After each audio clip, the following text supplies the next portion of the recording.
ኤርትራውያን ነበርቲ ጀርመን ሃገራዊ መኸተን ምድንፋዕ አበርክቶኦም ከም ዝዕዝዙ ሚኒስትር ጉዳያት ወፃኢ ኤርትራ አቶ ዑስማን ሳልሕ በ5 ጥቅምቲ ኣብ ከተማ ጊሰን ኣብ ዝገበረሎም ሰፊሕ ህዝባዊ ሰሚናር አረጋጊጾም ሚኒስትር ዑስማን ብዛዕባ ዝካየዱ ዘለው ዲፕሎማሲያዊ ንጥፈታትን ተራ ዜጋታትን ኣብ ዝሃቦ ሰፊሕ መግለጺ እቲ ጻዕሪ ብቐንዱ ኣብ ዞባናን ኣህጉርናን ሰላምን ምርግጋእን ንምስፋን ከምኡን ማሕበረሰብ ዓለም ኣብ ምንጋስ ግዝኣተ ሕግን ምኽባር ልኡላውነት ሃገራትን ብሓፈሻ ወራር ልኡላዊ መሬት ኤርትራ ድማ ብፍላይ ጉቡእ ሓላፍነቱን ግዴትኡን ንኽስከም ምዃኑ ኣነጺሮም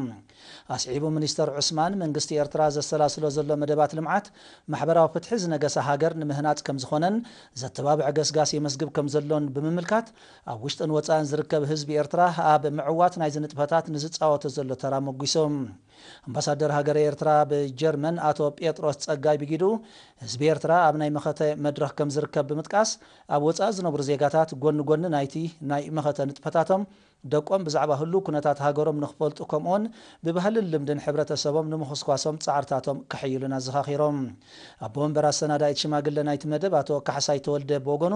ንጥፈታት መኸተ ህዝብን ዝተራእየ ጥምረትን ተወፋይነትን ዝሕብን ምዃኑ